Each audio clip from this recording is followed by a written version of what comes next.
Ako si Binibining Charlotte Bustamante and sana nakapag-dinner na tayong lahat dahil medyo magiging seryoso ang topic natin ngayong gabi. Pero sige, bago ang lahat, tanungin ko muna kayo. Taas nyo nga ang inyong mga kamay kung masasabi nyo kayo ay isang believer.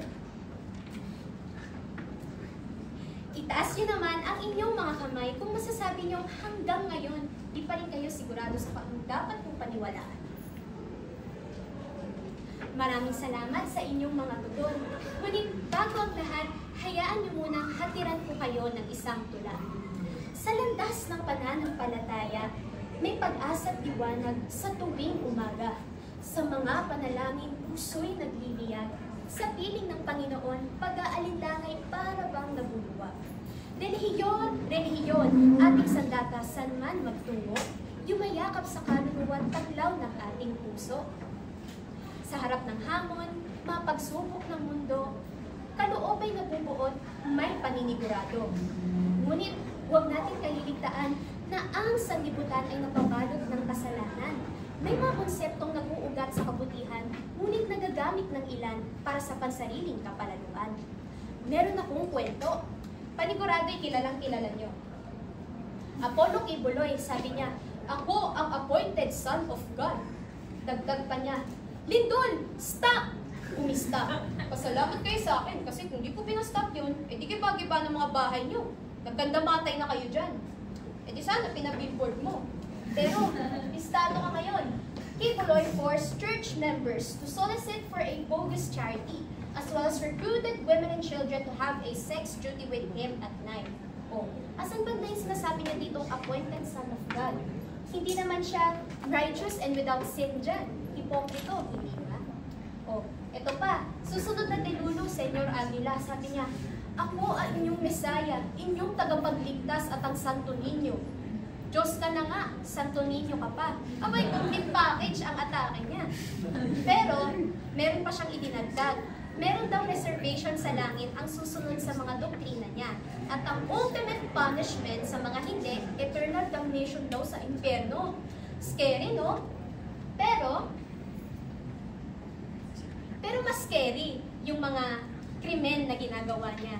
Dahil napag-alaman na sangkot siya sa illegal detention, kidnapping, at kung ano pang mga krimen. Nag-facilitate din siya ng mga coerced child marriages dating back to 2019. At ang tawag sa mga binanggit kong ito ay messianic movements. Pinangungunahan ito ng mga taong gahaman, saking, sinungaling, wala sa lugar ang pananampalataya at higit sa lahat, hipokrito. Oo, nakakatuwang dinggin ang mga katagang kanilang sinasambit. Ngunit hindi matatawaran ang mga nangangatay buhat ng kanilang katiwalian. Ako, sa 21 years na pamumuhay ko bilang isang Pilipino, never naman ako naging religious fanatic, pero madalas akong nagiging receiving end ng mga ganitong instances. Halimbawa, sabi sa 1 Corinthians verse 11, ang babae ay nilalang para sa lalaki. Kailangan ng babae ang lalaki at kailangan din ng lalaki ang babae. So, madalas siyang ginagamit na justification ng tita ko, kaya madalas din kami nag-aaway about dito kung ba't ayaw niya daw ng same-sex marriage. Kasi sabi niya, ang babae daw ay ginawa mula sa lalaki at para sa lalaki. Kung kaya't ang babae ay para sa lalaki lamang at ang lalaki ay para sa babae lamang. Ngayon, dako naman tayo sa susunod na Bible verse. Ang pinakasikat at ginagamit lagi na pangbayo sa Facebook, John 3:16. "For God so loved the world that He gave us His only Son. Whoever believes in Him shall not perish but have eternal life." So, muntik na ako banta. Pero, madalas naman itong ginagamit na justification ng mga matatanda. Sabi sa akin ng lola ko, "Charlotte, huwag ka nang makipagkaibigan sa klase mo agnostic, please lang, kasi hindi maganda influensya sa'yo yan." Kaya ako, magrarason ako na, mabait naman siya, lagi niya ako sinasamahan maglaro ng temple run eh. Tapos sabi niya, gusto mo palo, pipiliin mo yung parang dali ang saya, tapos atakin ka sa impyerno niyan pag namatay ka. Habang buhay yun. Syempre, natakot ako kasi bata eh. So, nakakagilty man yung kwento, pero niwasan ko talaga yung kaibigan ko matapos nun. Minsan, pag gusto kong mag-rant na, Di ako mag-aral, pagod na ako sa requirements. Sabihin na, kulang ka lang sa dasal. Prayers man yan. Syempre, pagod na ako, sinabihan ko ang kulang sa dasal, lalo nalugmok para kasalanan ko. So, bakit ko nga pa kinikwento sa inyo to? Kasi gusto ko lang ipunto na lahat ay nagsisimula sa ating mga tahanan, sa ating mga sarili, pamilya, at kung paano tayo pinalaki.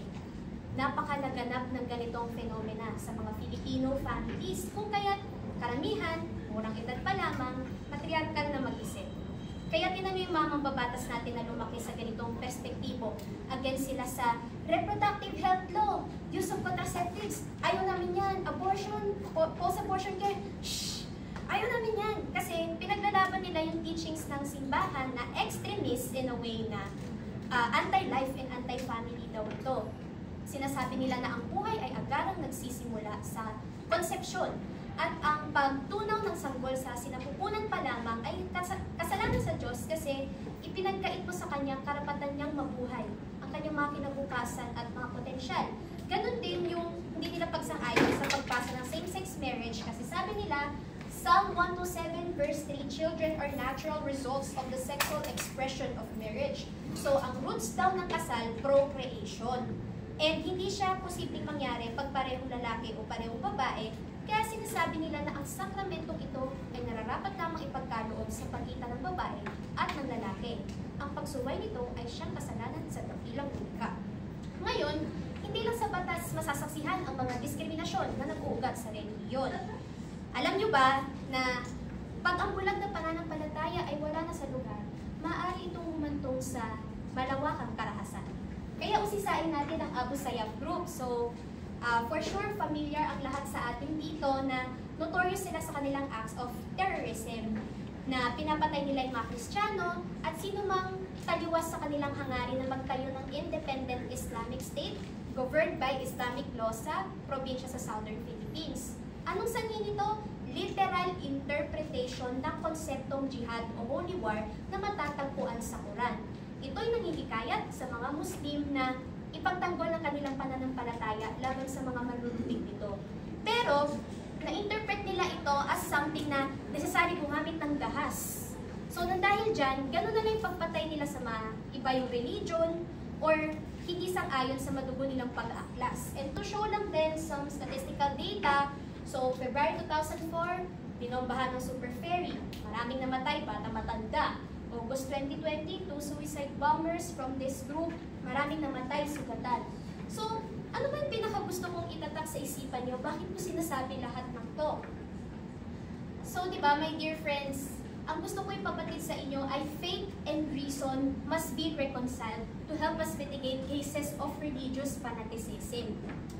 Believer man tayo o hindi, anumang paniniwala natin, tulad ng tinanong ko kayo kanina, sigurado man kayo, wala o meron, isa lang yung gusto kong mapabatid sa inyo, na kung walang bulag na pananampalataya, edi sana walang nagiging biktima sa mga kasinungalingan ni na Senyor Aguila at Tibuloy. Edi sana hindi sila magkakaroon ng lakas ng loob na pagkakitaan yung pagpapanggap bilang appointed sons of God at paluktutin yung mga katuruan ng simbahan. Edi sana walang nagdilihim ng kanilang pagmamahalan. Dahil hindi sila napatawan ng karapatan na humantong sa kasalan, kahit wala naman silang tinatapakan. Tulad nga ng isinambit ni Santo Anselmo sa kanyang argumento, faith seeks understanding. Ngayon, dito, gusto kong magpabatid sa inyo ng isip natin ay mahiwaga. Sa ating hangarin na maunawaan yaong mga bagay na hindi nakikita o banal, siyang pananampalataya ay mahalaga. Kasi starting point natin siya. Ngunit, nangangailangan nitong makipagsanib puwersa sa ating katuwiran. Bakit? Kasi ang ating katuwiran ang siyang magtutulak sa atin upang magkaroon ng wastong paghuhusga kung kailan natin pupuksain, uusisahin, o ipapagpatuloy ang ating pananampalataya. At dito natin makikita ang kagandahan ng bawat bagay mula sa iba't ibang anggulo.